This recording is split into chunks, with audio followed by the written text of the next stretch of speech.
hammered for the semi-final. The roar of 100,000 fans. A £2 billion gamble that could change the face of English football. This isn't just about bricks and mortar, it's about legacy, ambition, and the future of the world's most famous football club. Manchester United stand at a crossroads. Old Trafford, once the envy of world football, now creaks under the weight of its own history. Water pours through its leaky roof, a stark reminder that even legends can't escape the ravages of time. But while potentially the final whistle approaches for this grand old stadium, a new vision is emerging. One that promises to catapult United not just into the future of football, but into a new world of urban regeneration and development. A year-round destination that transforms not just Manchester United, but Manchester itself. This is the story of Jim Ratcliffe's £2 billion dream, a tale of ambition, risk, and maybe a new United emerging from it. It's Diogo Dalot who pulls the ball back across. Garnacho! That is outstanding!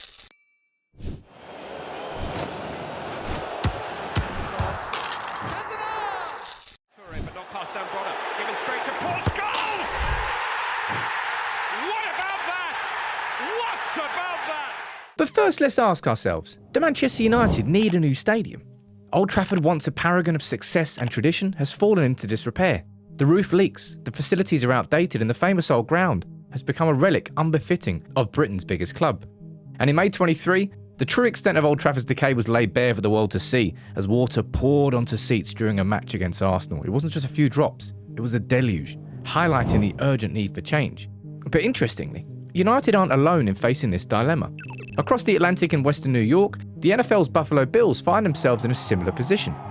The Bills' current home, Highmark Stadium, was opened in 1973, so it's much newer than Old Trafford, but like Old Trafford, it's a beloved venue steeped in history. And like Old Trafford, is showing its age. The Bills Stadium lacks modern amenities, struggles with accessibility issues, and faces high maintenance costs. Sound familiar?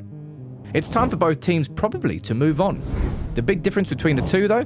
Under an agreement with the state of New York, taxpayers will pay $850 million of the construction cost, with the state of New York also paying for all maintenance and repair costs once the stadium opens. Nice deal. Now you might be thinking, surely United can't expect that kind of public funding in the UK, and yeah, you'd be 100% right. But United have an ace up their sleeve that could help in some crucial areas, and we'll get to that a little bit later. The real question, though, is can Manchester United afford not to build a new stadium? Old Trafford currently generates £136 million in matchday revenue each season. It's a lot of money. Now imagine what a state-of-the-art 100,000 capacity stadium could bring in. We're talking north of £200 million per season. This isn't just about money though, and I'll make that very clear. It's about ambition, prestige, staying competitive in a rapidly evolving football landscape. United's rivals aren't standing still. Tottenham's new stadium, opened in 2019, set a new standard for football grounds in England. Even Real Madrid and Barcelona have made the decision to make major changes to their famous stadiums, the Santiago Bernabeu and the Nou Camp. We'll get to those later in a little bit more detail, but for now, what exactly are Manchester United planning? Picture this, 100,000-seater colossus rivaling Barcelona's Camp Nou as the largest club stadium in Europe, a venue that's not just a football ground, but a year-round destination. 100,000 fans week in, week out. That would be a formidable place to visit, and a totally unique atmosphere in English football.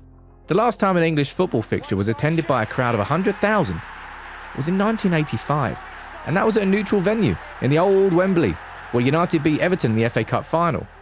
The Premier League's current record attendance is 83,222, set when Tottenham played Arsenal in 2018. How do United achieve this though? Well, United aren't just thinking about a stadium. They're envisioning an entire district, bars, shops, restaurants, a 24/7 revenue generator that could transform the area southwest of Manchester city centre. Let's take a look at where this mammoth project could take shape. As we can see from this overhead footage, the area around Old Trafford offers significant potential for development. United own 100 acres of land around Old Trafford. 43 acres of that is ripe for development, and this is where a new stadium would be located. Such extensive land ownership provides the club with flexibility in their redevelopment plans. A significant portion of this land is situated between two waterways, the Bridgewater Canal to the south and the Manchester Ship Canal to the north. This location, while presenting some logistical challenges, also offers unique opportunities for waterfront development or transportation links.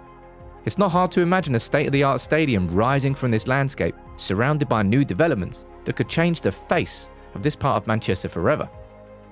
Now, if this all sounds familiar, it probably should, because United have been inspired by the SoFi Stadium in Los Angeles.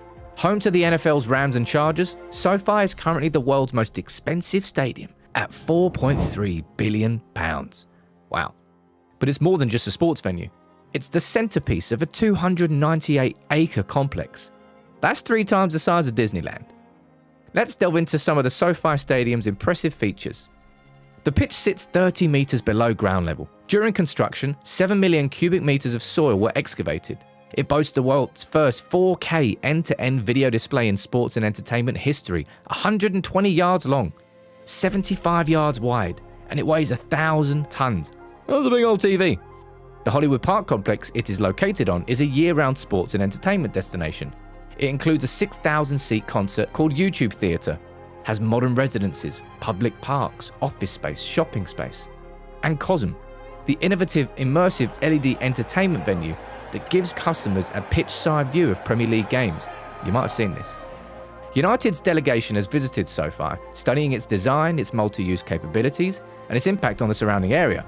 Could they replicate that success in Manchester? Let's break down the challenges. First up is design.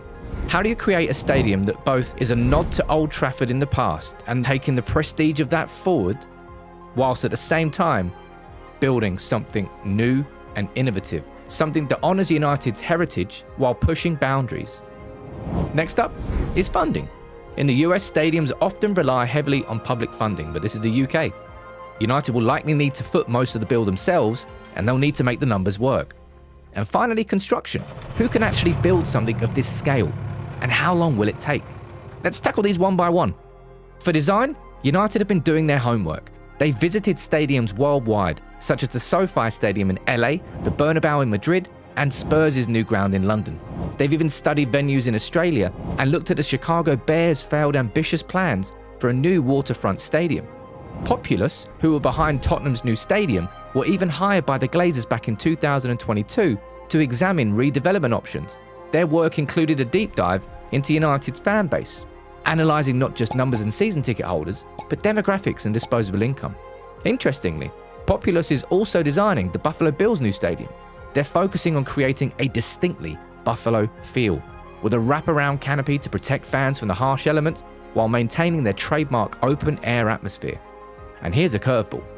Jim Ratcliffe, part owner of United, is close friends with Norman Foster, one of Britain's most renowned architects.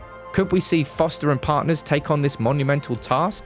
Well, Foster's firm has already been brought in to revamp United's Carrington training facility, so it's not out of the question. But regardless of who designs a new stadium, expect to see some key features. A massive single-tiered stand to rival Dortmund's yellow wall. Spurs have their 17,500 capacity south stand. United's could and should be bigger.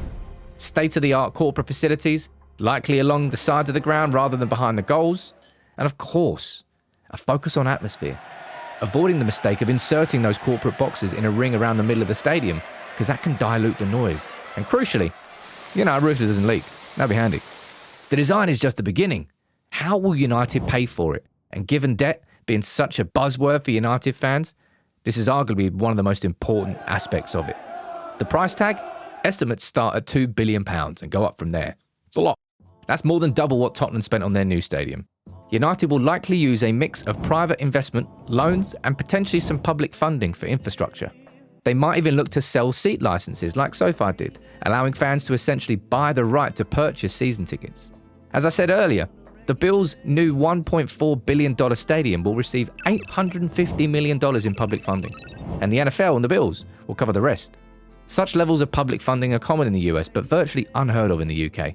United will have to be more creative in their financing, and Jim Ratcliffe would almost certainly need to secure private funds, just like Stan Kroenke did with the SoFi Stadium in LA.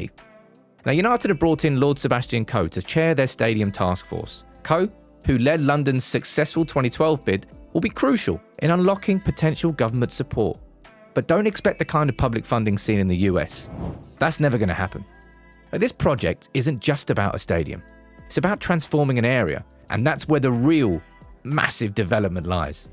Ratcliffe has talked about a Wembley of the North, a venue that could host not just United matches but cup finals, concerts and other major events. Surrounded by bars, shops and other entertainment areas, it would become a year-round destination. And that wider development doesn't just help pay for the stadium, it makes the whole project more attractive to local authorities. It's not just about 90 minutes on a Saturday, it's about creating jobs, boosting the local economy, putting Manchester on the global map. It already is, but reaffirming it. United's task force includes Sarah Todd, the chief executive of Trafford Council, and her involvement suggests the club is serious about working with local authorities to maximise the project's impact on the surrounding area. And let me tell you a little bit more about that regeneration project. The Trafford Regeneration project, it goes beyond the stadium. No doubt, the new stadium is the centrepiece of United's plans, but the potential for wider regeneration in the Trafford area is equally as exciting. Let's explore what this could mean for the local community in the broader Manchester region. The vision? Imagine the area around Old Trafford transformed into a vibrant mixed-use district that's alive 24/7, not just on match days, like that of the Hollywood Park complex that SoFi is located in. It's not just about football, it's about creating a new urban centre that could rival Manchester's Northern Quarter or Spinningfields.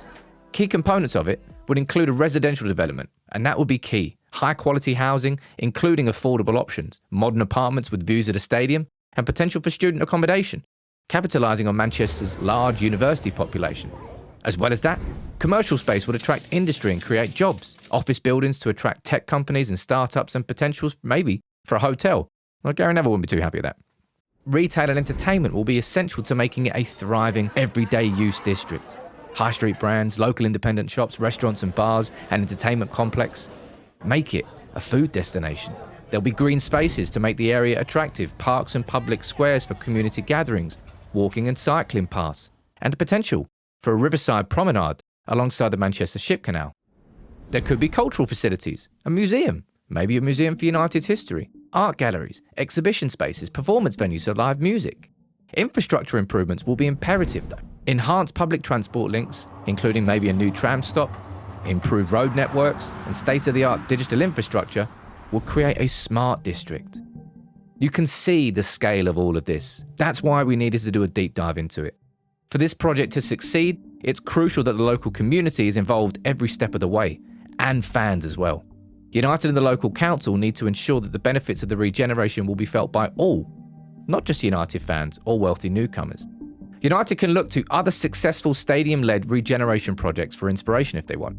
The Olympic Park in East London, which transformed a neglected area into a thriving new neighbourhood, the development around Wembley, which has created a new urban centre in northwest London, and the Etihad campus in Manchester, showing how a football club can be a catalyst for wider regeneration.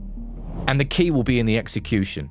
But if done right, the Trafford Regeneration project could be a model for how sports clubs can be catalysts for urban transformation. And the £2 billion question I want to ask you at the end of this video, can they actually build it? Building a stadium of this scale is no small feat. There are only a handful of companies capable of taking on such a project. BAM Construction, who built Manchester's Co-op Live venue, let's not speak about that yet, and Lang O'Rourke, who are working on Everton's new stadium, could be in the mix. United could well aim to complete the project in 6 years. Would that be ambitious? Absolutely. Impossible? Not quite. Tottenham's new stadium plans were announced in 2007. Building didn't start until 2015. That was 8 years later. But when it started, only took 3 years. Real Madrid's Bernabeu renovation, a £1.5 billion project, is expected to take 5 years, and that was delayed by COVID. And Barcelona's renovation of the Camp Nou is only expected to take 18 months. And United, of course, could have a potential ace up their sleeve. Ratcliffe's experience with Ineos. Ineos are currently building a £2.6 billion petrochemical plant in Antwerp. And if anyone knows how to manage massive projects, it's them. So there you have it, Jim Ratcliffe's £2 billion ambition. A project that could redefine not just United, but the entire city of Manchester. It's a vision of future where Old Trafford isn't just a football ground, but a destination in its own right. A place where the roar of 100,000 fans could once again be heard in English football. United will make an official announcement at the end of 2024 as to whether a new stadium is the preferred choice, but everything so far has suggested that's going to be the case.